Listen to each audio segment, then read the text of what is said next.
4.2 का प्रश्न तीसरा, गुणनखंड विधि से हमें इसके मूल ज्ञात करना है। तो गुणनखंड विधि में हम सबसे पहले x² के गुणांक का गुणा करते हैं अचर राशि में, इसका गुणा हमें इसमें करना होगा। तो करनी 2 का गुणा करते हैं 5 करनी 2 में, तो गुणनफल आएगा हमारा करनी 2 का करनी 2 में गुणा करते हैं तो सिंपल 2 आता है, और 5 का करेंगे तो 10। मतलब हमें 10 के ऐसे गुणनखंड निकालना है जिसको जोड़ने पर, क्योंकि यहाँ पे धन का चिन्ह है, जिसको जोड़ने पर 7 आता है। 10 के ऐसे गुणनखंड निकालना है जिसको जोड़ने पर 7 आता है।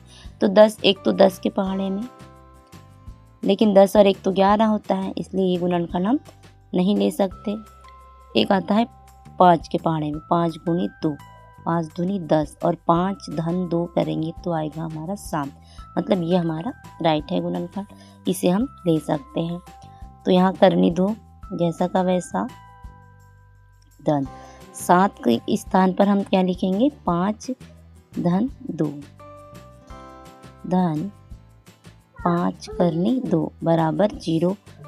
अब करनी 2 x², सामने से धन का चिन्ह का गुणा, पीछे से x का, तो x का 5 में करेंगे तो आएगा हमारा 5x धन 2x धन 5 करनी 2 बराबर 0।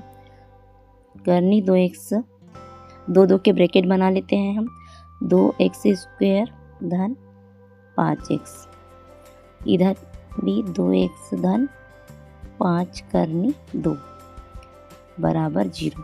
आप देखते हैं, इसको हम विस्तार से लिख देते हैं। करनी 2 x² को क्या लिख सकते हैं हम, x गुणित x। इसी प्रकार 5 को लिखेंगे हम 5 गुणित x। इसी प्रकार 2 को हम लिख सकते हैं करनी 2 गुणित करनी 2 गुणित x धन 5 करनी 2। अब कॉमन ले लेते हैं, तो यहाँ से हमारा सेम दिख रहा है, एक तो x, इधर भी x, तो हमारा x कॉमन निकल जाएगा।